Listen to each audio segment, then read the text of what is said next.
اعوذ باللہ من الشیطان الرجیم بسم اللہ الرحمن الرحیم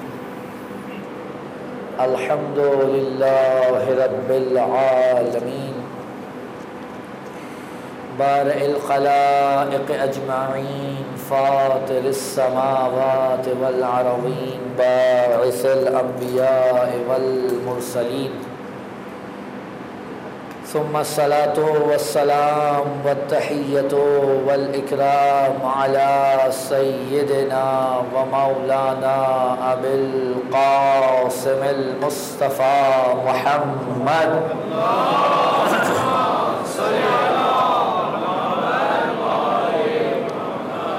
وعلى أهل البيت الطيبين الطاهرين المعصومين المظلومين المنتجبين المنتخبين ولعنة الله على أعدائهم أجمعين من الأولين والآخرين يا رب العالمين. أما بعد فقد قال سبحانه وتعالى في محكم كتابه المجيد فأعوذ بالله من الشيطان الرجيم بسم الله الرحمن الرحيم إنما يريد الله ليذهب عنكم الرجس أهل البيت ويطهركم تطهيرا.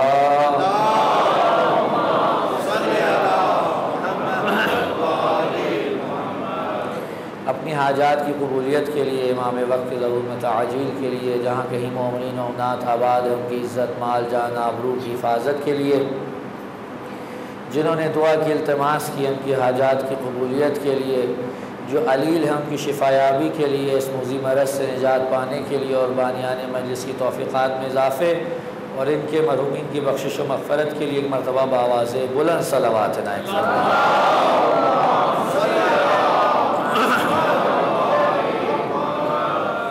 اعلان محترم سلسلہ گفتگو کی چوتھی اور آخری نشست ہے. آپ کے سامنے مسلسل جس موضوع کو موضوع سخن قرار دیا گیا وہ امام علی امیر المؤمنین علیہ الصلاۃ والسلام کی زبان سے خود ان کا اور اہل البیت کا تعارف ہے. امام مختلف مقامات پر اپنا تعارف پیش کرتے ہیں اور دنیا کے سامنے حجت تمام کرتے ہوئے بتاتے ہیں کہ اہل البیت کا کیا مقام و مرتبہ ہے. آج ابتدائے کلام میں ایک چیز کی جانب متوجہ کروں. جناب امیر یا اہل البیت علیہم السلام کی زبان سے جو ان کی فضیلتیں نقل ہوئی ہیں جو انہوں نے اپنے فضائل نقل کیے ہیں بعض افراد کو اس پر یہ اعتراض رہا کہ اپنے ہی منہ سے اپنی تعریف کیوں بیان کی گئی. توجہ ہے حضرات کی. جناب امیر اپنے ہی منہ سے اپنی تعریف کیوں بیان کر رہے ہیں؟ عام طور پہ اس چیز کو درست نہیں سمجھا جاتا. جب بھی آپ کے سامنے کوئی اپنی ہی منہ سے اپنی تعریف بیان کرے تو عام لوگ کیا کہتے ہیں؟ اپنے منہ سے میاں مٹھو نہ بنیے، ایسا ہی ہے. لیکن یہ جو تعریف، یہ جو مدح سرائی، یہ جو اپنی فضیلت خود جناب امیر نے اپنی زبان سے بیان کی یا دیگر حضرات اہل البیت نے، اس کے بارے میں کیا کہا جائے گا؟ بعین ہی یہی بات سرکار امیر المومنین کی خدمت میں بھی ایک شخص نے کہی اور کہا کہ یا علی آپ اپنے منہ سے اپنی تعریفیں کیوں بیان کرتے ہیں؟ تو جناب امیر نے کیا خوب جواب دیا. کہا میں اپنے منہ سے اپنی تعریف بیان کرنے کے لیے بیان نہیں کرتا بلکہ قرآن میں خدا کا حکم ہے وَأَمَّا بِنِعْمَةِ رَبِّكَ فَحَدِّثْ. اللہ نے جو تمہیں نعمت دی ہے اس کا ذکر کرو. اللہ کی نعمت کا ذکر کرو.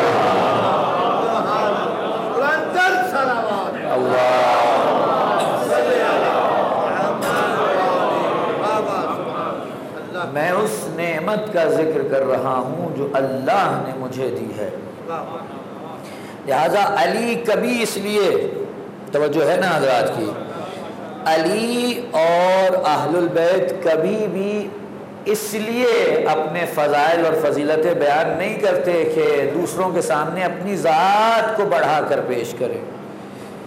اگر یہ اپنا تعارف نہ کرائیں تو ہمیں کہیں سے بھی ان کا تعارف نہیں ہو سکتا، اور اگر ان کا تعارف نہیں ہوگا تو پھر ہم اللہ کا تعارف نہیں پا سکتے۔ یہ میں نہیں کہہ رہا، ایک شخص، امام حسین جب جا رہے تھے کربلا کی طرف تو راستے میں ایک شخص ملا اور اس نے امام سے ایک آیت کے بارے میں سوال کیا، اور آیت کیا کہہ رہی تھی؟ آیت کہہ رہی ہے کہ یوم ندعو کل اناس بامامہم، ہم ہر شخص کو اس دن اس کے امام کے ساتھ بلائیں گے، اس کے امام کے ساتھ اسے ندا دیں گے۔ وہ شخص امام سے پوچھتا ہے کہ یہ کس کے بارے میں بات ہو رہی ہے، یہ کس امام کے بارے میں بات ہو رہی ہے؟ ذہن میں رہے امام کربلا کے رستے میں ہیں، اور امام سے رستے میں ایک شخص سوال کرتا ہے، اس شخص کا تعلق قبیلہ اسد سے ہے۔ امام حسین نے کہا، اے میرے اسدی بھائی، دو قسم کے امام پائے جاتے ہیں، ایک وہ ہیں جو جنت کی طرف بلاتے ہیں، ایک وہ ہیں جو جہنم کی طرف بلاتے ہیں۔ جو جہنم کی طرف بلاتے ہیں وہ اللہ نے قائم نہیں کیے، جو جنت کی طرف بلاتے ہیں انہیں اللہ نے قائم کیا ہے، اور ان کی صفت یہ ہے جس نے ان کو پہچانا اس نے اللہ کو پہچانا، جو ان کی معرفت سے ہوگا اس نے اللہ کی معرفت سے ہوگی۔ عام طور پر یہ بات کئی لوگوں کے لیے واضح نہیں ہو سکی اس آیت پہ، اب چونکہ میرا موضوع سخن نہیں ہے، لیکن بہرحال بیچ میں ایک بات آ گئی ہے تو میں کہہ کے آگے جا رہا ہوں۔ یہ آیت بڑی ہی کمال کی آیت ہے، یعنی اللہ اس آیت میں بتا رہا ہے تم اس دنیا میں جسے امام چنو گے اس دنیا میں بھی اس سے پیچھا نہیں چھڑا سکتے۔ اگر یہاں امام برحق تھا تو وہاں تمہیں اس کے پیچھے چلنے میں کوئی مشکل لاحق نہیں ہوگی، لیکن اگر یہاں امام درست نہیں تھا تو وہاں پر بھی یہ حال ہوگا۔ امام موسیٰ کاظم علیہ السلام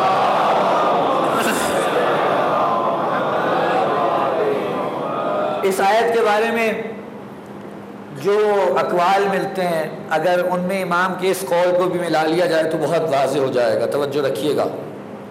امام فرماتے ہیں، کسی نے پوچھا یہ صراط مستقیم کیا ہے؟ توجہ ہے نا، ہر روز نماز میں متعدد مرتبہ آپ کیا کہتے ہیں؟ اہدنا الصراط المستقیم، اہدنا الصراط المستقیم۔ ایک شخص آیا امام موسیٰ کاظم کے پاس، کہہ رہا ہے یہ کون ہے، یہ صراط مستقیم کیا ہے؟ امام نے کہا صراط مستقیم دو طرح کی ہے، ایک دنیا میں ہے ایک آخرت میں ہے۔ کہا دنیا میں جسے صراط مستقیم کہتے ہیں وہ امام ہے جسے اللہ نے امام بنایا ہے، اور آخرت میں جو صراط مستقیم ہے وہ پل صراط ہے جو جہنم پر ہے۔ لیکن ان دو میں رابطہ ہے، جو اس دنیا میں اس امام کے پیچھے نہ چلا جسے اللہ نے صراط مستقیم بنایا ہے، تو قیامت میں وہ شخص جو یہاں سے جائے گا وہ کسی صورت پل صراط پر قائم نہیں رہ سکے گا۔ پل صراط پہ وہی قائم رہے گا جو اس دنیا میں امام جیسی صراط مستقیم پر چلتا رہا۔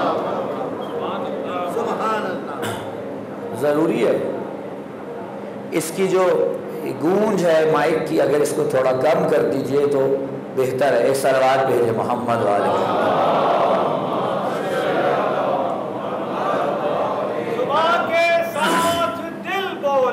علی مولا، علی مولا، علی مولا، قدیر میں علی مولا، علی مولا، ہر ایک میزان میں تولا، علی مولا، علی مولا، عظمت امیر المومنین امام المتقین قائد غر المحجلین یعصوب الدین امیر کائنات امیر ممکنات امام علی علیہ السلام بلند تر سلام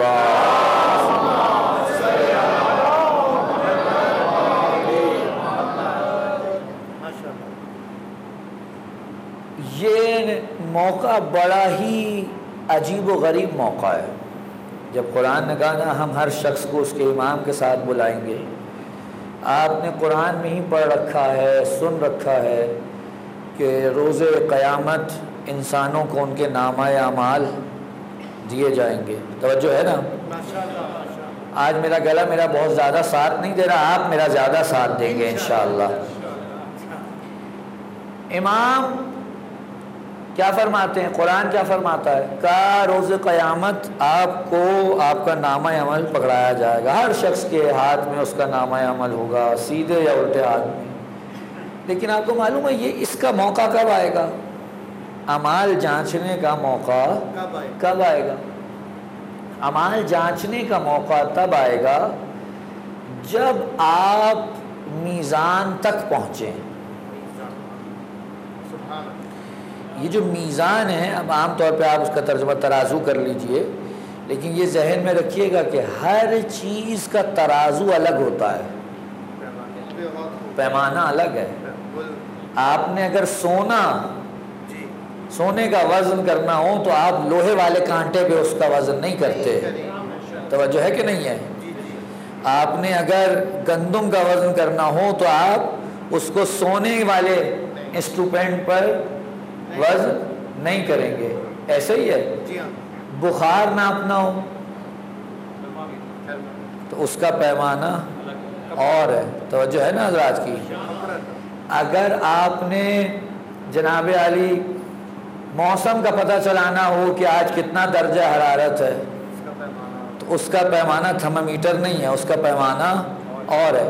یعنی ہر چیز کا میزان اس کے اعتبار سے ہے. آپ یہ نہیں کر سکتے کہ ہر جگہ کوئی ایک ترازو لا کے نصب کر دیں اور کہیں جناب علی اسی پر ہوگا جو کچھ ہوگا. ہر چیز کا پیمانہ الگ ہے.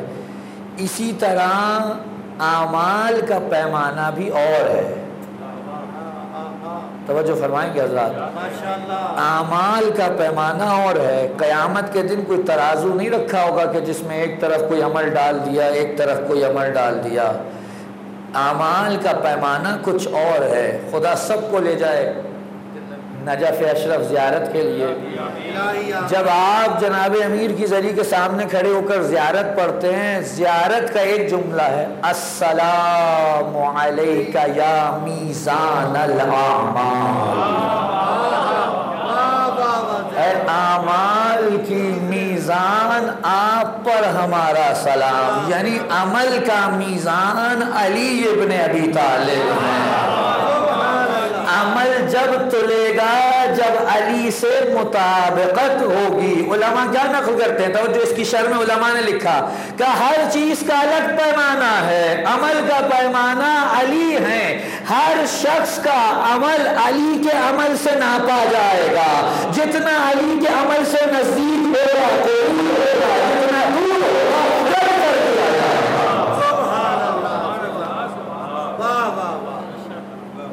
اب پھر وہیں لے کے جا رہا ہوں اس آیت کی طرف. خدا نے کیوں کہا ہم قیامت میں ہر شخص کو اس کے امام کے ساتھ بلائیں گے؟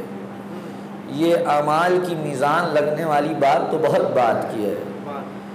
کئی ایسے ہوں گے جن کے سامنے چلتا ہوا امام ہی یہ فیصلہ کر دے گا کہ یہ کسی قابل نہیں ہے. آپ میرے ساتھ نہیں ہیں؟ حضرت موسیٰ علیہ السلام کا واقعہ سنا ہے آپ نے؟ جب حضرت موسیٰ کو اللہ نے حکم دیا کہ اپنا عصا سمندر میں ماریں اور انہوں نے مارا، رستے کھل گئے. توجہ ہے؟ جناب موسیٰ کی پوری قوم پار ہو گئی لیکن فرعون کی پوری قوم غرق ہو گئی. ایک سوال ہے میرا کیا موسیٰ کی قوم میں کوئی بھی برا شخص نہیں تھا؟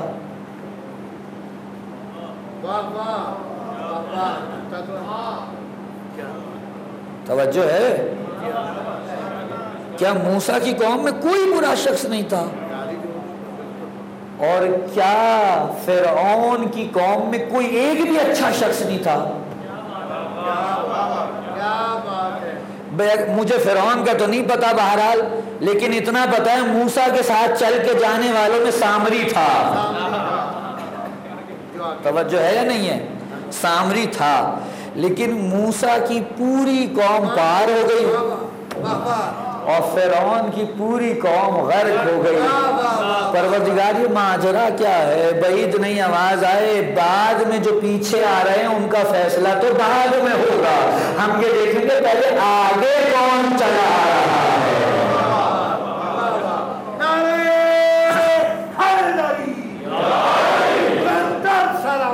اللہ، ہم یہ دیکھیں گے آگے کون چلا رہا ہے۔ اگر آگے چلا آنے والا اس قابل ہوا کہ ہم اسے کہیں ہاں جناب اس کے پاس کوئی شے تھی، تو اس کے بعد مرحلہ آئے گا کہ پیچھے آنے والوں کے اعمال کے بارے میں جانچ پڑتال کی جائے۔ لیکن اگر آگے چلنے والا ہی ایسا ہے کہ جس کے اپنے پاس پلے سے کچھ نہیں،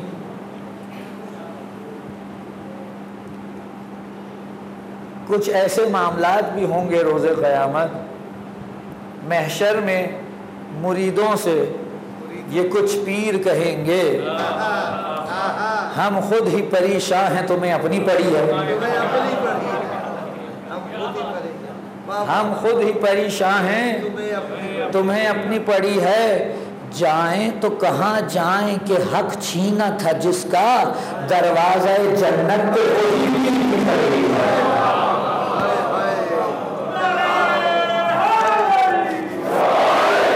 سیدہ کی ذات گرامی میں برتر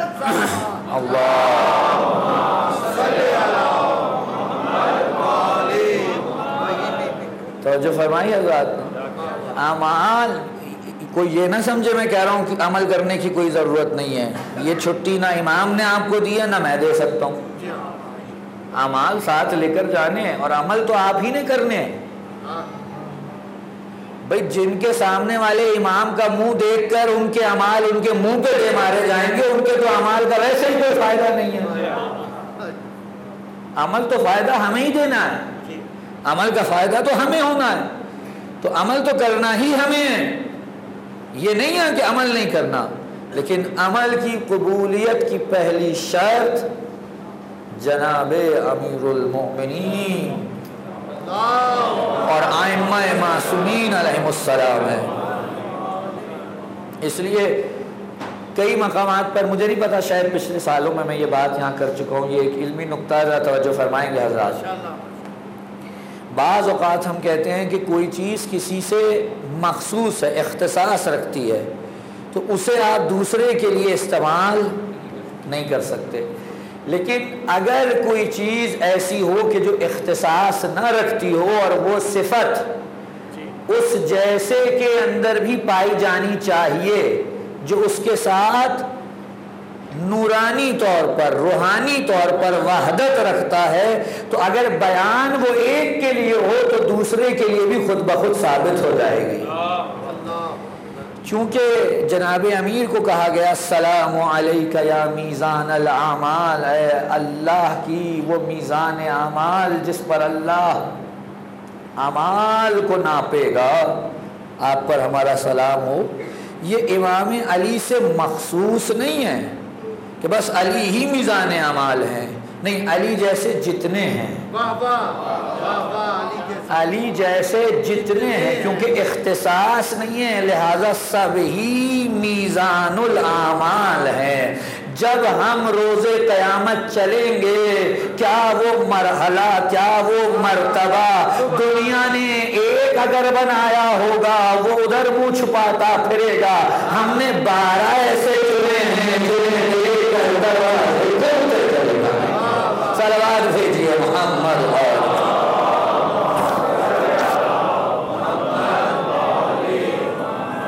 یہ بہت بڑا مرحلہ ہے واقعاً. ابھی اس دنیا میں رہتے ہوئے تو یقیناً ہمیں اس کا ادراک نہیں ہے، لیکن جیسے ہی آنکھوں سے پردے اٹھیں گے تو معلوم ہوگا کہ کیا حساب کتاب چل رہا ہے. یہ ان حضرات نے بیان کیا ہے جن کی آنکھوں پہ پردے نہیں پڑے ہوئے تھے. یہ ان حضرات نے بیان کیا ہے. عجیب مرحلہ ہوگا. اور آپ سوچئے کتنے کریم ہیں یہ اہل البیت. جس موقع پر کوئی ساتھ نہیں دیتا اس موقع پر بھی ساتھ دینے کا وعدہ فرماتے ہیں. جب روح قبض ہوتی ہے کوئی ساتھ نہیں دیتا. امام کیا فرماتے ہیں؟ فرماتے ہیں امام رضا علیہ السلام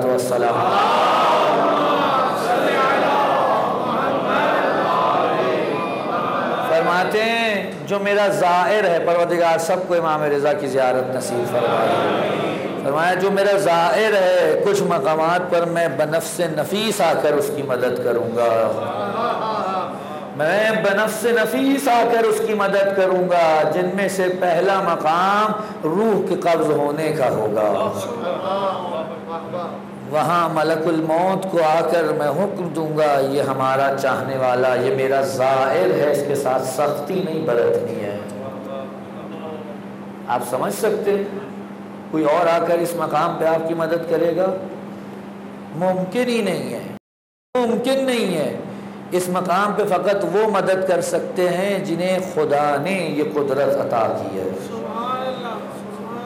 اور اہل البیت وہ ہیں جنہیں خدا نے واقعاً اس کی قدرت سے نوازا ہے. یہ شافع محشر ہیں.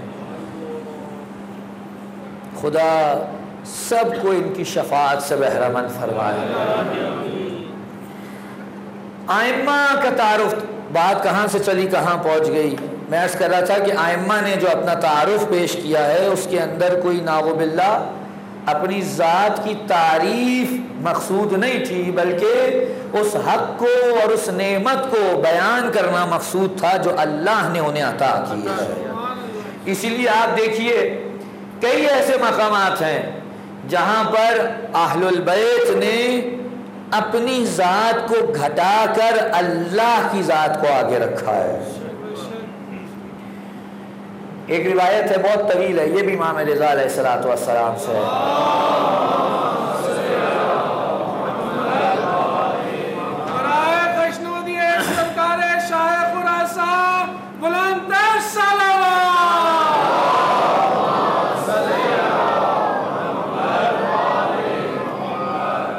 اس روایت کو میں اس لیے بیان کر رہا ہوں، اس کے اندر ایک پیغام ہے، اس میں فضیلت بھی ہے اور ایک پیغام بھی ہے. کیا فضیلت ہے؟ علی روایت نقل کون کر رہا ہے؟ امام رضا. سوال کون کر رہا ہے؟ امام علی. جواب کون دے رہا ہے؟ رسول اللہ. ذہن میں رہے ترتیب. روایت نقل کرنے والے شاہ خراسان، سوال کرنے والے شاہ نجف، جواب دینے والے شاہ مدینہ. علی نے رسول سے پوچھا یا رسول اللہ یہ بتائیے کیا جبرائیل افضل ہیں یا آپ؟ اب آپ لوگوں کو تو صاف سونگ گیا یقیناً، اور سونگنا چاہیے کہ رسول سے علی یہ سوال پوچھے. علی کیوں پوچھنے لگے یہ سوال؟ علی کو نہیں پتا رسول اور علی کے علم میں کوئی فرق ہے. علی تو اس مقام پہ ہیں کہ جب اپنے علم کی بات بتانا چاہی تو کہا رسول نے مجھے ایسے علم دیا جیسے پرندہ اپنے بچے کو دانا بھراتا ہے. وہاں لفظ استعمال کیا زکن زکا. یا ماشاءاللہ بزرگان تشریف فرمائیں. آپ اگر پرندوں کو دیکھیں، پرندوں میں ہر ایک کا ایک سا حساب نہیں ہوتا. مرغی اپنے بچے کو دانا بھراتی نہیں ہے، وہ اپنے بچے کو دانا چگاتی ہے. دانے کے پاس لے جاتی ہے اور اب ٹھونگے مارتی ہے، بچہ ٹھونگ مار کے دانا چگنا سیکھتا ہے. توجہ فرما رہے حضرات؟ یہاں پر کیا ہوتا ہے؟ یہاں دانا ماں کے وجود کا حصہ نہیں بنتا، بلکہ ماں کے وجود سے باہر ہی ماں دانا چگنا سکھاتی ہے، بچہ سیکھ جاتا ہے۔ اسی لیے اگر آپ مرغی کے بچے کو ماں سے جدا کر کے گھر میں لے آئیں وہ پل جاتا ہے، کیونکہ ماں کے بھرانے والا حساب نہیں ہے۔ لیکن اگر کبوتر کا بچہ ہو، جب تک ماں باپ اسے مکمل طور سے بھرا کر بڑا نہ کر دیں، آپ اسے گھر میں ماں باپ سے الگ لا کر نہیں رکھ سکتے۔ کیوں؟ کیونکہ کبوتر جب دانا بھراتا ہے تو پہلے وہ دانے اور پانی کو اپنے وجود کا حصہ بناتا ہے اور پھر جا کر اپنے بچے کے منہ میں انڈیلتا ہے۔ علی یہ نہیں کہا مجھے رسول نے دانا ایسے چگایا جیسے کوئی مرغی جیسا پرندہ اپنے بچے کو چگاتا ہے۔ اگر یہ کہتے تو فرق رہ جاتا علی اور رسول کے علم میں۔ رسول نے کہا، علی نے کہا مجھے رسول نے ایسے علم دیا جیسے پرندہ اپنے بچے کو دانا بھراتا ہے، جیسے کبوتر اپنے بچے کے منہ میں دانا ڈالتا ہے۔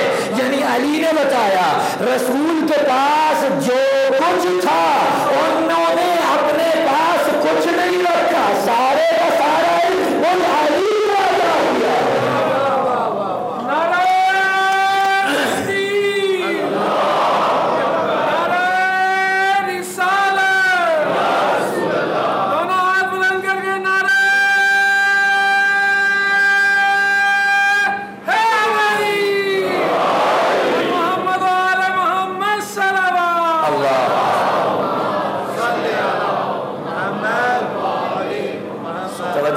حضرات نے تو بات پھر وہیں پہ علی اور رسول کے علم میں کوئی فرق نہیں ہے۔ تو پھر علی رسول سے یہ سوال کر رہے ہیں کہ یا علی یا رسول اللہ آپ زیادہ بافضیلت ہیں یا جبرائیل؟ کئی مقام پر ہو سکتا ہے جب علی نے یہ سوال پوچھا ہو لوگوں کی سمجھ میں نہ آیا ہو، لیکن آج جب ہم فرقہ اسلامیہ کو دیکھتے ہیں تو ہمیں معلوم ہوتا ہے کہ اسلامی فرقوں میں کچھ فرقے ایسے بھی ہیں جو فرشتوں کو انبیاء سے افضل مانتے ہیں۔ توجہ فرمائیں گے حضرات، ابھی بھی ہے ایسے، یا زندہ یا مردہ ختم ہو گئے، لیکن ان کا عقیدہ کیا تھا کہ فرشتے انبیاء سے افضل ہے۔ علی کا یہ سوال تاریخ کو دیکھتے ہوئے تھا تاکہ اگر کبھی کسی کو جواب چاہیے ہو تو علی جو سوال کرے گا اس کا جواب لے کر وہ جواب والے۔ کیا کہا کہ آپ افضل ہیں یا جبرائیل؟ رسول نے عجیب جملہ کہا یا علی آپ میری بات کرتے ہیں، تمام انبیاء اور اوصیاء جبریل سے افضل ہیں، تمام انبیاء اور اوصیاء جبرائیل سے افضل ہیں۔ اور اب رسول نے عجیب جملہ کہا یا علی اور ہم جبرائیل سے افضل کیوں کر نہ ہوں؟ یہ نہیں کہا میں نہیں کہا ہم جبرائیل سے افضل کیوں کر نہ ہو، ہم تو وہ ہیں جنہوں نے انہیں تسبیح و تقدیس الہی کرنا سکھایا۔ ہم نے انہیں تسبیح و تقدیس کرنا سکھائی ہے۔ اب اس کے بعد روایت بہت طویل ہے، میں بہت مختصر کر رہا ہوں، جس نے اگر پوری روایت پڑھنی ہو انہیں اخبار رضا میں موجود ہے، جا کے دیکھ لے۔ امام فرماتے ہیں، امام رضا، کہ اب رسول اللہ نے امیر المومنین سے ارشاد فرمایا کہ یا علی جب اللہ نے ہمیں خلق کیا تو کچھ نہ تھا، اور اس کے بعد فرشتوں کو خلق کیا۔ جب فرشتوں کو خلق کیا گیا اور انہوں نے ہماری عظمت کو دیکھا تو وہ یہ سمجھے کہ یہ کوئی بہت ہی باعظمت مخلوق ہے، تو جیسے ہی انہوں نے ہماری عظمت کو دیکھا ہم نے انہیں تعارف کرایا، ہم نے کہا اللہ اکبر۔ تو فرشتوں نے اس جملے کو ہم سے سیکھا اور اللہ کی عبادت کرنا شروع کی۔ پھر جب انہوں نے ہماری شان کو بہت بالا دیکھا تو ہم نے فوراً کہا سبحان اللہ، تو انہوں نے ہم سے سبحان اللہ سیکھا اور سیکھنے کے بعد اس کلمے کو دہرانا شروع کیا۔ کہ پھر جب انہوں نے دیکھا کہ ہماری قوت اور عزت بہت زیادہ ہے تو ہم نے فوراً کہا لا حول ولا قوت الا باللہ۔ تو فرشتوں نے ہم سے یہ سیکھا۔ اب مسئلہ یہ ہو گیا ہے کہ ہم نے اس کلمے کو اپنی اردو ادبیات میں اس موقع کے لیے رکھ لیا ہے جب آپ کو کوئی نامعقول بات سنائی دے۔ توجہ ہے؟ جہاں کسی سے سنا کوئی نامعقول بات، کوئی شر پہ مبنی بات، تو ہم نے فوراً کیا کہا لا حول ولا قوت۔ حضور یہ کلمہ فقط اس مقام کے لیے نہیں ہے، جہاں آپ کی کوئی تعریف کرے،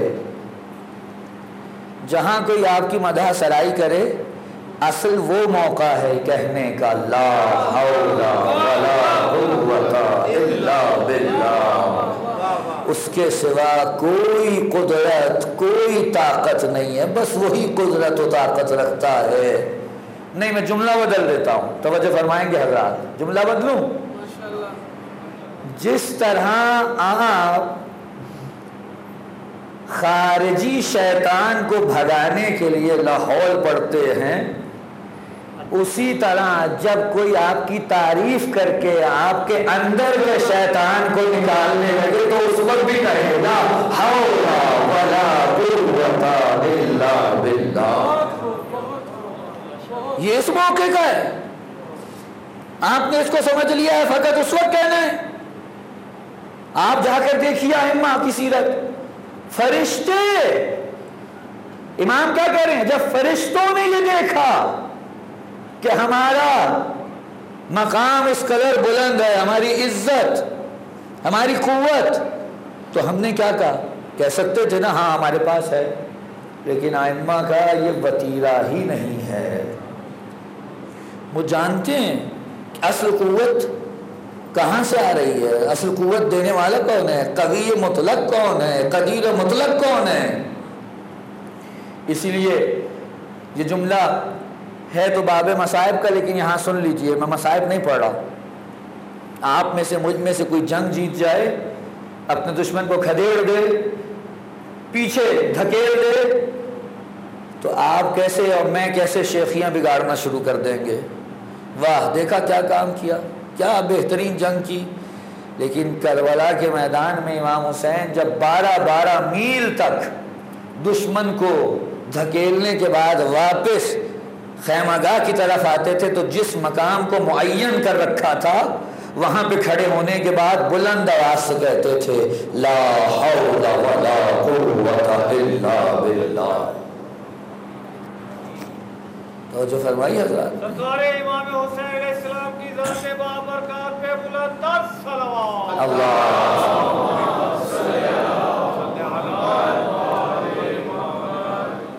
یہ اس مقام کا ہے۔ اس کلمے کو فقط کسی ایک جگہ سے مخصوص نہیں سمجھنا، میرے حساب سے تو بہترین کلمہ یہی ہے۔ نماز پڑھتے ہیں نا، توجہ ہے رات کی، نماز پڑھتے ہوئے جب بیٹھ کر اٹھنے لگتے ہیں تو کیا کہتے ہیں؟ بحول اللہ وقوتہ اقوم واقعد۔ آپ کھڑے ہوتے ہوئے یہ کہہ رہے ہوتے ہیں میرے پاس اپنی تو کوئی قوت و طاقت ہے ہی نہیں، میں تو اللہ کی دی ہوئی قوت و طاقت سے اٹھتا اور بیٹھتا ہوں۔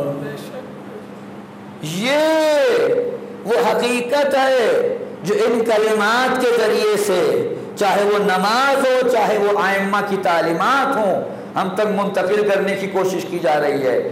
جہاں یہ فضیلت اہل البیت ہے کہ وہ فرشتوں کو سکھانے والے ان کے استاد ہیں، وہیں اس کے اندر ہمارے لیے ایک پہلو ہے کہ ہم نے ہر موقع پر جہاں یہ محسوس ہونے لگے کہ میری طاقت یا میری قوت کا کہیں اظہار ہو رہا ہے، فوراً پلٹ کے کہنا نہیں، میری کوئی طاقت، میری کوئی قوت نہیں ہے، جو کچھ ہے وہ اس کا عطا کرتا ہے۔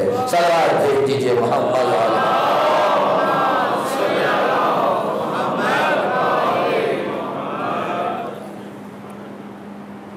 ایک اور روایت نقل کر دوں، شیخ عباس قمی نے یہ نقل کی ہے، عجیب روایت ہے، واقعی میں اسے جب بھی پڑھتا ہوں مجھے بڑا کیف آتا ہے۔ کہتے ہیں کہ ایک دن رسول اللہ تشریف فرما تھے، حضرت جبرائیل ان کی بارگاہ میں موجود تھے، خود امام رضا، آج عجیب معاملہ ہے کہ ساری روایتیں امام رضا کی آئے جا رہی ہیں۔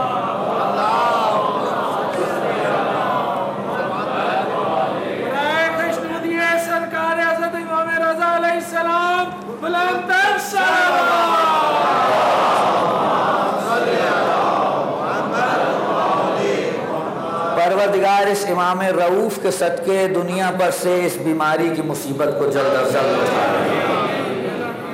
امام رضا کی حدیث ہے، عجیب حدیث ہے، فرماتے ہیں جبرائیل جب بھی رسول کی بارگاہ میں آتے تھے تو ایسے پیش ہوتے تھے جیسے کوئی غلام اپنی آقا کے بارگاہ میں پیش ہوتا ہے، مؤدب انداز میں، ہاتھوں کو باندھ کر، جیسے غلام اپنی آقا کی بارگاہ میں پیش ہوتا ہے۔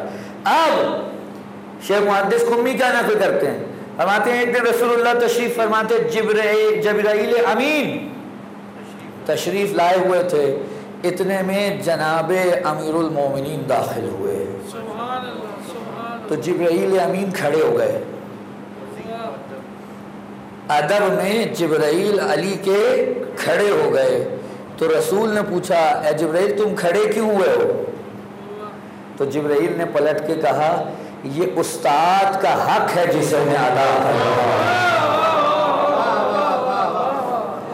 یہ استاد کا حق ہے جسے میں ادا کر رہا ہوں۔ کہا یہ کون سا استاد کا حق ہے؟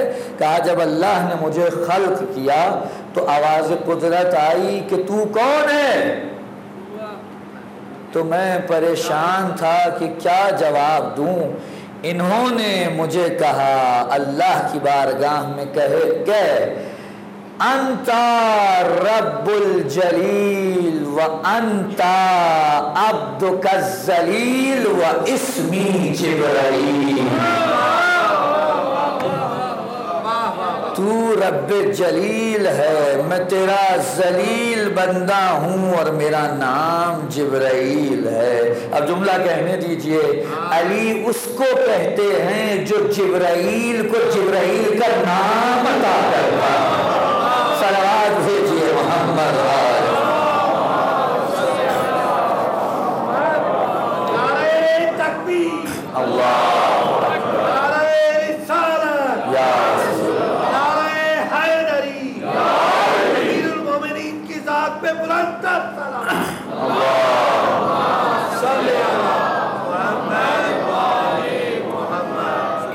اس فضیلت میں بھی علی ہمیں ایک درس دے گئے ہیں۔ دیکھیں میں نے پہلی تقریر میں کہا تھا کوئی بھی فضیلت ایسی ہے ہی نہیں جس میں ہمارے لیے کوئی درس نہ ہو، اس میں بھی علی ہمیں درس دے گئے ہیں۔ کیا؟ اگر کوئی استاد ہے تو تم پہ حق رکھتا ہے، اگر کوئی استاد ہے تم پہ حق رکھتا ہے۔ اگر کوئی طالب علم، اب دنیا کی مجھے خبر نہیں ہے، وہ جو چاہے مرضی کہتے رہے، ان کے ہاں تو ہر چیز ہی بدعت ہے، اب کیا کیا جائے، لیکن یہ ہمیں جبرائیل نے سکھایا ہے کہ حق استاد یہ ہے کہ اگر استاد آئے تو احتراماً کھڑے ہو جاؤ۔ یہ ہمیں کس نے سکھایا ہے؟ یہ جبرائیل اور علی کی اس فضیلت سے پتہ چلا ہے۔ اب اگر کوئی طالب علم، یہاں پہ استاد کی قید نہیں ہے، دینی ہو یا غیر دینی ہو، استاد استاد ہوتا ہے، توجہ ہے یا نہیں ہے؟ ہمارے استاد نے ہمیں ایک نصیحت کی تھی، کاش کہ ہم اس نصیحت پہ ہر جگہ عمل کریں۔ انہوں نے کہا تھا ایک چیز ذہن میں اتار لو، کبھی بھی کتابوں سے کوئی عالم نہیں بنتا، اگر کتابوں سے کوئی عالم بنتا تو جتنے کتب فروش ہیں وہ سب سے بڑے عالم ہوتے ہیں۔ کتابوں سے عالم نہیں بنتا، استاد کی جوتیاں سیدھی کرنے سے انسان عالم بنتا ہے۔ یہ بہت ضروری ہے۔ آج کل ہمارے ہاں سب سے بڑا مسئلہ، آپ چلیں اس طرف بھی اشارہ کر دوں، آج ویسے بھی آخری مجلس ہے، ہمارے ہاں سب سے بڑا مسئلہ اس وقت جو بنا ہوا ہے وہ خود ساختہ اساتید ہیں۔ ایسے استاد ہیں جو اتنے استاد ہیں کہ جن کا کوئی استاد ہی نہیں ہے۔ اب مجھے نہیں پتا کون میرے اس جملے کو پکڑ گیا، کون چھوڑ گیا۔ وہ اتنے استاد ہیں کہ ان کے کوئی استاد نہیں ہے، لیکن وہ پھر بھی استاد بنے ہوئے ہیں۔ یہ کون سا حساب کتاب چل رہا ہے؟ دین اسلام کو آپ نے اس قدر کم قیمت سمجھ لیا ہے کہ گھر میں بیٹھ کر 2-4 اردو کی ترجمہ شدہ کتابیں پڑھ کر آپ یہ سمجھ رہے ہیں آپ وہ دین سمجھ گئے ہیں جس کو بچانے کے لیے اہل البیت نے اتنی قربانیاں دی ہیں۔ یہ کون سا حساب چل رہا ہے؟ یہ کون سی دین فہمی ہے؟ کتابوں کے تراجم میں نے بھی کیے ہیں اور کرتا رہوں گا۔ ترجمے اس لیے نہیں ہوتے کہ آپ کتاب کو اٹھائیں اور استاد کو چھوڑ کر خود استاد بن جائیں، وہ اس لیے ہوتے ہیں تاکہ آپ کو سائٹ پر کچھ تقویت فراہم کر سکیں، لیکن ہر فیلڈ کا کوئی نہ کوئی حساب کتاب ہوتا ہے۔ اگر آپ اس چینل کے ذریعے سے اس فیلڈ میں وارد نہیں ہوئے تو اپنی طرف سے رائے زنی کرنے سے پرہیز کریں۔ یہ کون سی بات ہو گئی 2 کتابیں پڑھنے کے بعد وہ بھی ترجمہ؟ اب میں ایک جملہ کہہ رہا ہوں، خدا کرے کہ اس کو لوگ زیادہ کلیجے پہ نہ سہیں، لیکن اگر ان کے دل پہ لگ بھی گیا تو لگے میری بلا سے۔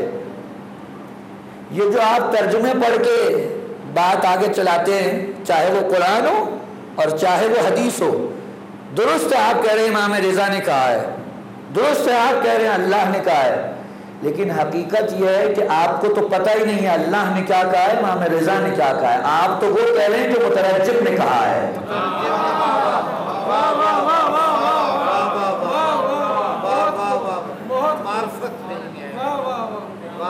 آپ کو پتہ ہے حدیث کے اندر عربی میں امام نے کیا کہا ہے، آپ تو وہ کہہ رہے ہیں جو ترجمہ کرنے والے نے ترجمہ کیا ہے۔ قرآن کے کتنے تراجم ہیں، کس قدر تراجم ہے قرآن کے، ایک سے دوسری آیت کو ملانے بیٹھیں گے تو آپ کو سر گھوم جائے گا، یہ اس کو پکڑوں یا اس کو لوں۔ اور ایسا شخص دعویٰ کرے دین فہمی کا، ایسے موقع پر اردو ادبیات والا لا حول ولا قوت الا باللہ، درود پڑھیے محمد و آل محمد۔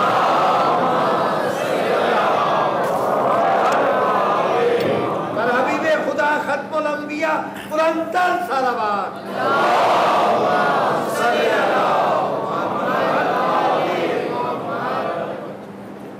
یہ ساری باتیں آج اس لیے کر رہا ہوں تاکہ اگلے سال بلانا یا نہیں اس کا آج ہی فیصلہ ہو جائے۔ ایک اور صلوات بھیجے محمد و آل محمد۔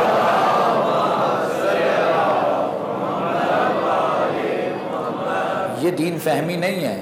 دین فہمی اگر کرنی ہے یہ علماء، میں اپنی بات نہیں کر رہا، میں اپنے آپ کو کبھی علماء کی صف میں نہیں سمجھتا، جن علماء نے اپنی پوری زندگی لگا دی، حوضوں میں بیٹھ کر تدریس کر رہے ہیں، پہلے سیکھ رہے ہیں پھر سکھا رہے ہیں۔ آپ کو کیا لگتا ہے انہوں نے یہ 40-50 سال فالتو کے تھے جو ضائع کر دیا، اور آپ کو 2 سال میں ترجمے پڑھ کے سب کچھ حاصل ہو گیا؟ یہ کون سا حساب چل رہا ہے؟ دین کو اگر سمجھنا ہے تو دین فہمی کے لیے اس کا بندوبست کریں جس کو استاد کہتے ہیں۔ کتنی عجیب بات ہے، 1400 سال سے ہم دوسروں سے لڑ رہے ہیں اس بات پر کہ رسول جب گئے تھے تو جاتے ہوئے نصاب بھی چھوڑ کے گئے تھے، استاد بھی چھوڑ کے گئے تھے، جنہوں نے استاد کو چھوڑ کے فقط نصاب کو پکڑا ہم آج تک ان سے لڑ رہے ہیں۔ جن کا 1400 سال سے یہ جھگڑا ہے کہ کتاب کافی نہیں ہے استاد ضروری ہے، وہ آج یہ کہہ رہے ہیں ہم سب فقط کتاب سے سب سیکھ لیں گے، استاد نہیں چاہیے۔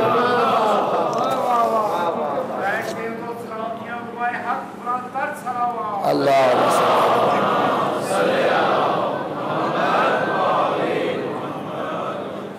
ہمارا جھگڑا ہی یہ تھا بھائی، اور ہم نے آج اس کو پلٹ دیا۔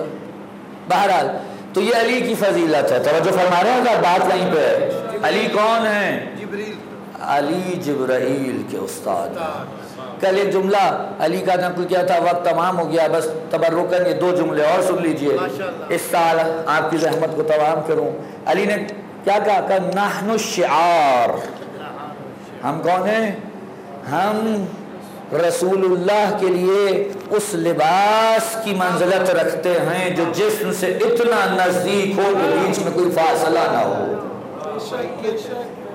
اور دوسرا عجیب جملہ ہے، علی نے نہج البلاغہ میں عجیب جملہ ارشاد فرمایا کہ نحن اصحاب، ہم اہل البیت اصل میں حقیقی اصحاب رسول ہیں۔ جو فرمائیں گے حضرات، ہم اہل البیت حقیقی اصحاب ہے۔ اصحاب کس سے نکلا ہے؟ صحبت سے۔ صحبت کیا ہوتی ہے؟ ساتھ رہنا۔ بہترین صحابی وہ ہوگا جو ہر وقت رسول کے ساتھ رہا ہو۔ توجہ ہے یا نہیں ہے؟ بہترین صحابی وہ ہوگا جو ہر وقت رسول کے ساتھ رہا، لیکن یہاں ساتھ رہنے سے مراد پھر وہ جسمانی ساتھ رہنا نہیں ہے، وہ روحانی معیت ہے۔ توجہ نہیں فرمائی حضرات نے؟ وہ روحانی معیت ہے۔ رسول کہیں بھی ہوں،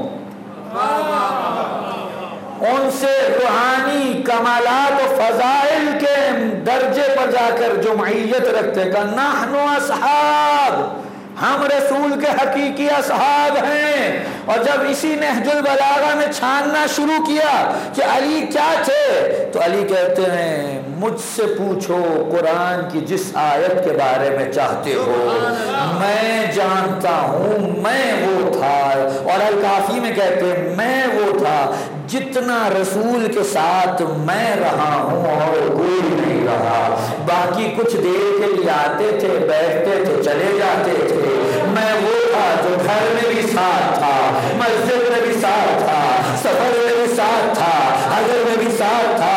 اگر غار حرا میں تھے تو بھی ساتھ تھے، اگر تبلیغ پر گئے تو بھی ساتھ تھے، اگر جنگ میں گئے تو بھی ساتھ تھے۔ ہر مقام پہ یہ علی تھا جو رسول کے ساتھ تھا۔ اسی لیے یہ دعویٰ کیا جو آیت چاہے پوچھنی مجھ سے پوچھو، میں جانتا ہوں کون سی میدان میں اتری ہے، کون سی گھر میں اتری ہے، کون سی سفر میں اتری ہے، کون سی حضر میں اتری ہے، کون سی ناسخ ہے، کون سی منسوخ ہے، کون سی محکم ہے، کون سی متشابہ ہے۔ اور زبان حال سے کہہ دیا میں جانتا ہوں کون سی سونے والے کے لیے اتری ہے اور کون سی رونے والے کے لیے۔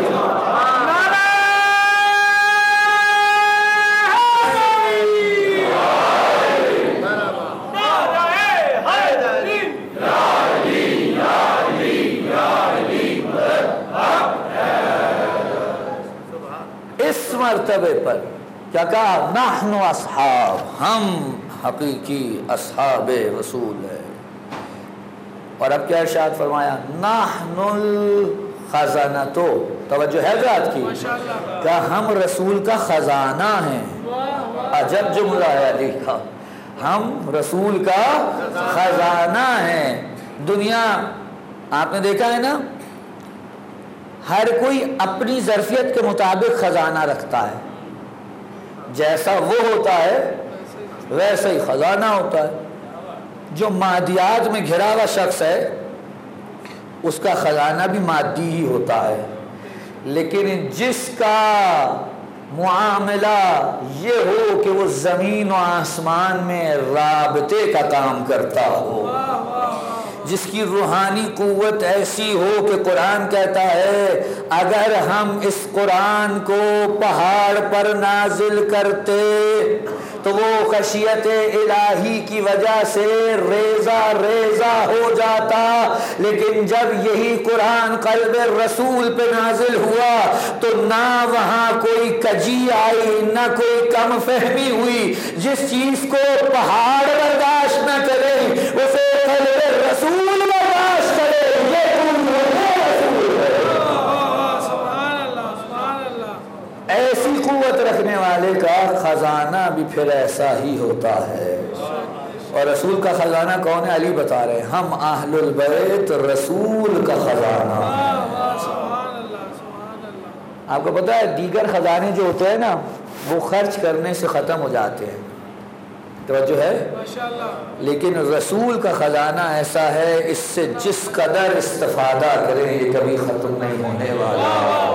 کیونکہ رسول نے ان کے بارے میں کہا تھا یا علی تمہیں اللہ نے وہ کمالات وہ فضیلتیں دی ہے کہ اگر تمام جن و انس لکھنے والے بن جائیں اور دنیا کے تمام درخت کلمے بن جائیں اور دنیا کے تمام سمندر سیاہی بن جائیں اور دنیا اور تمام فرشتے شمار کرنے والے بن جائیں تب بھی علی تیری فضیلتوں کو شمار نہیں کیا جا سکتا.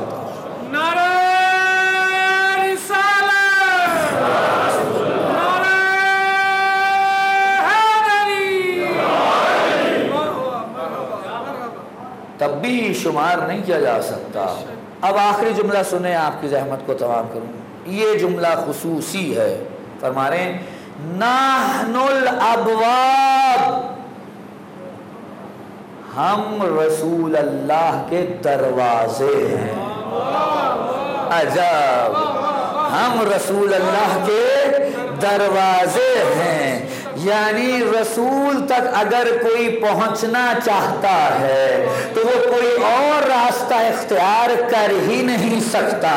رسول تک جو راستہ جاتا ہے وہ ہم اہل البیت ہے. لہذا اگلا جملہ فرماتے ہیں جو شخص بھی گھر تک جانا چاہتا ہے وہ گھر فقط در سے جا سکتا ہے، اور جو در کے علاوہ کوئی راستہ اپناتا ہے سومیاں سارے راستے چھوڑ دیتے ہیں.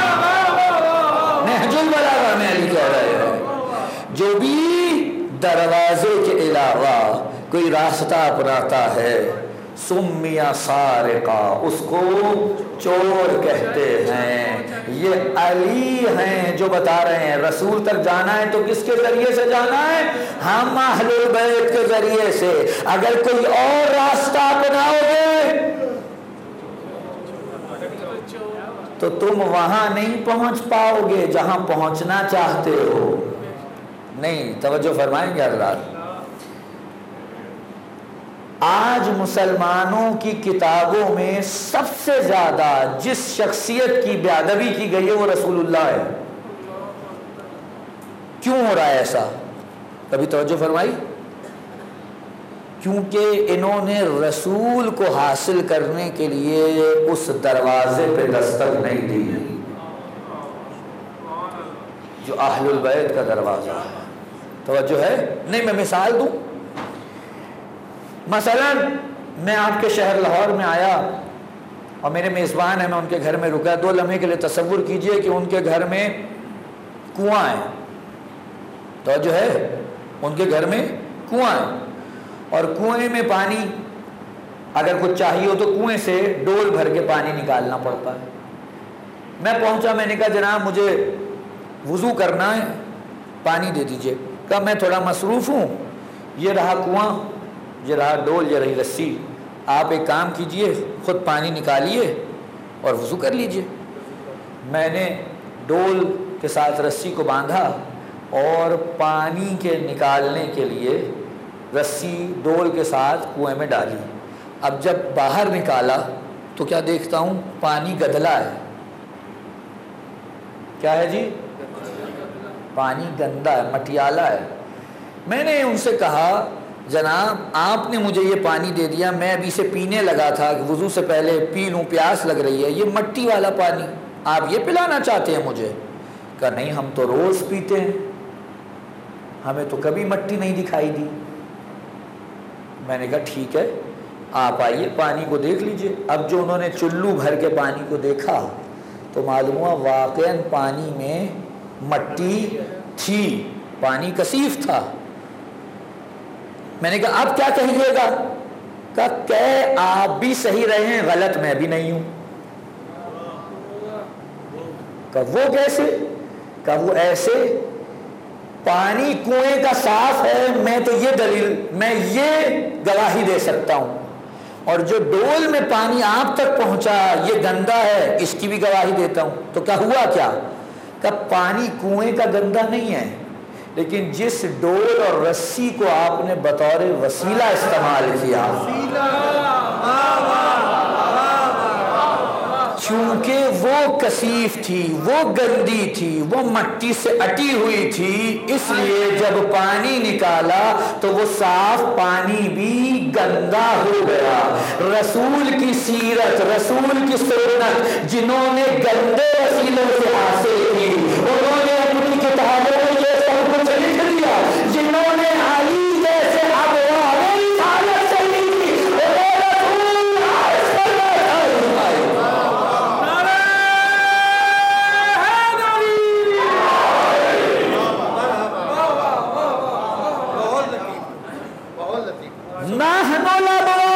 ہم دروازے ہیں، اور اگر گھروں تک جانا ہے تو دروازوں کے ذریعے سے جا سکتے ہیں، اور جو دروازہ چھوڑ کر گھر میں جانے کی کوشش کرے گا سمیا سارقہ، اسے چور کہا جاتا ہے۔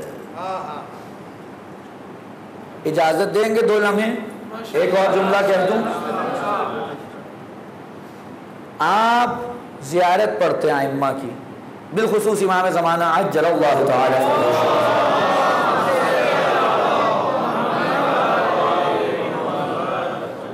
کیا کہتے ہیں اس میں؟ السلام علیک یا باب اللہ، اے اللہ کے دروازے، اللہ اکبر، اے اللہ کے دروازے آپ پر میرا سلام ہو۔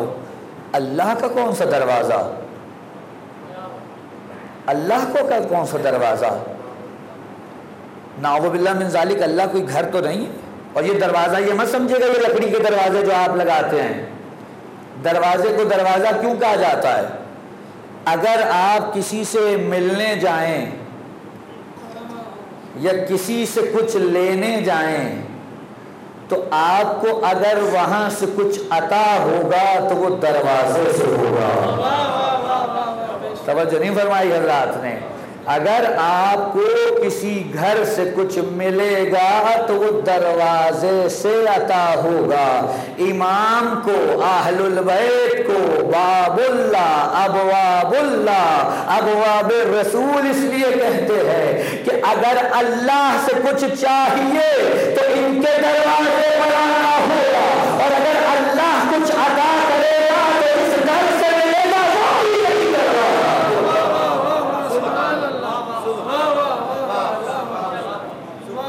وہ یہی اللہ،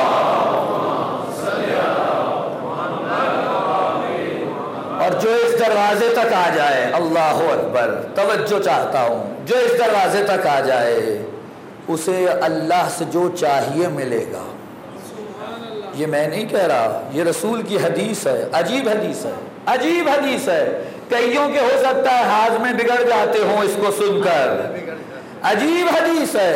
فرماتے ہیں جنت کا دروازہ، اس پر ایک سونے کی کنڈی ہے۔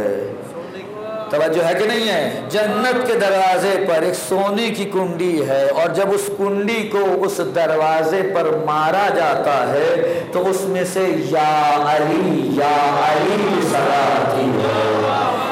اس حدیث کو آیت اللہ جوادی عاملی اپنی کتاب میں نقل کرنے کے بعد، شمیم ولایت میں نقل کرنے کے بعد کہتے ہیں میں نے یہی حدیث اپنے استاد علامہ طباطبائی کے سامنے پیش کی اور ان سے کہا قبلہ یہ کیا ماجرا ہے کہ اگر جنت کے دروازے کی کنڈی کو دروازے پہ مارا جائے تو اس سے یا علی کی صدا آتی ہے۔ انہوں نے کیا لطیف نکتہ بیان کیا، کہتے ہیں ہمارے استاد نے کہا جب تم کسی کے گھر جاتے ہو تو گھر جا کر اسی کو آواز دیتے ہو، جب جنت کے دروازے پہ جاتے ہو کنڈی کو دروازے پہ مارتے ہو تو یا علی کی آواز آتی ہے۔ یہ آواز آنا بتاتی ہے یہ گھر علی کا ہے۔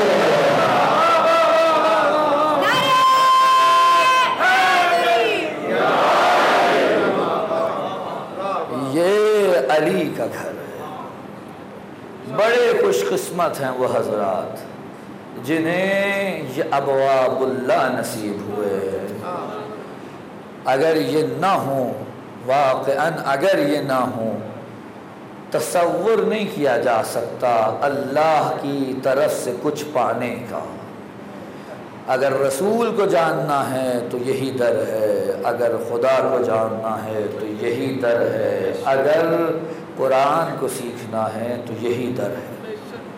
بس آپ کی زحمت کو تمام کروں، آج آخری مجلس ہے، اگر اجازت دیں تو اس مظلوم کے سر کا ذکر کروں جس کے سر کو مقام مقام پر نشانہ بنایا گیا ہے۔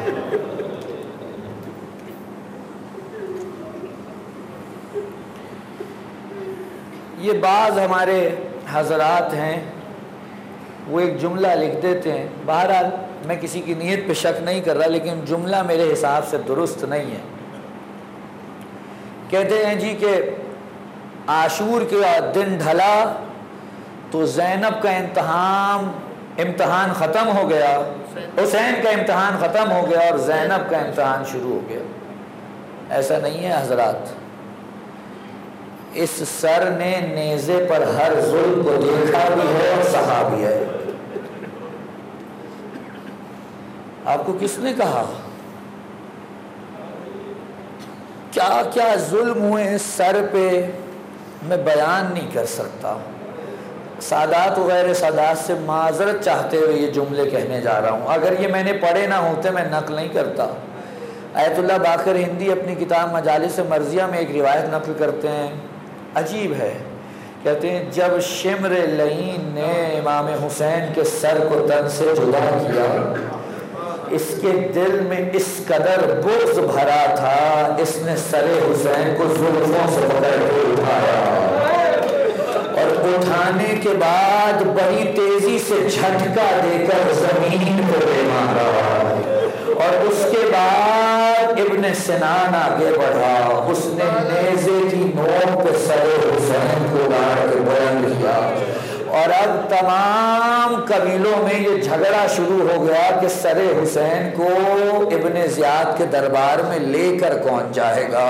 عزادارو فیصلہ یہ ہوا کہ سب اکٹھے لے کر جائیں گے سر حسین کو۔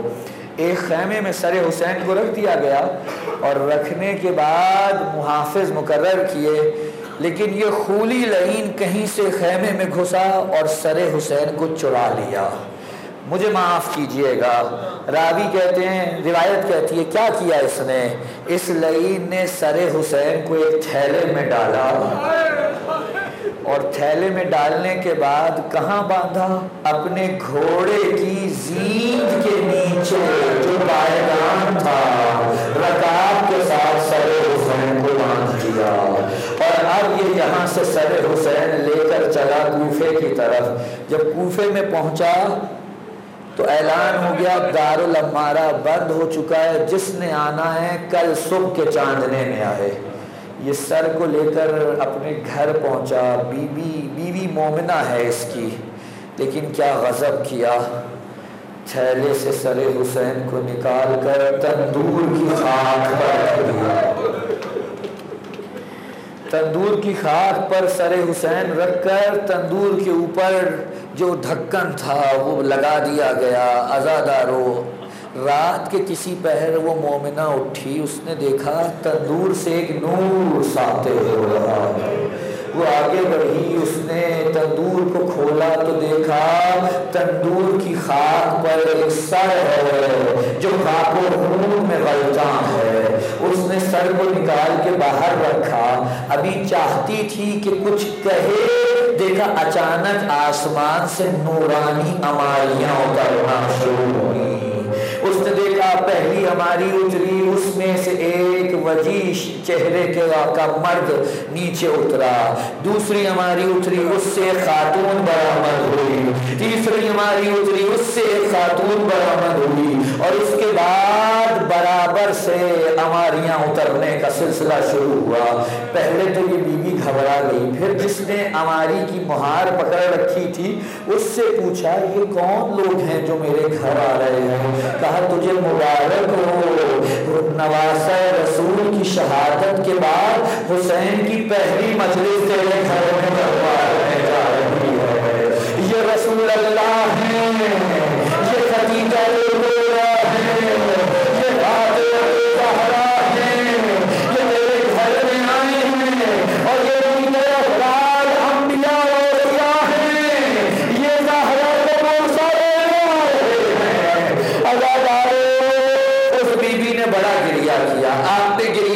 خدا قبول کرے۔ اگلے دن یہ سر دربار ابن زیاد میں پہنچا، مجھے معاف کیجئے گا، دربار ابن زیاد میں پہنچا تو کیا ہوا؟ سر کو سونے کے تشت میں رکھا گیا، اوپر کپڑا ڈالا گیا اور لا کر ابن زیاد کے قدموں میں رکھ دیا گیا۔ مجھے معاف کیجئے گا، ذرا ایک لمحے کے لیے سوال کرنے کی اجازت دے دے۔ یہ پنجہ یہاں لگا ہوا ہے، یہ علم یہاں لگا ہوا ہے، خدا نہ خواستہ خاکم بدہن نعوذ باللہ حسین اور عباس سے منسوب یہ علم اگر 2 لمحے کے لیے زمین پر گر جائے تو آپ کے کلیجے میں کیا گزرتی ہے؟ 2 لمحے کے لیے سوچیے سجاد زینب سکینہ وہیں کھڑے اور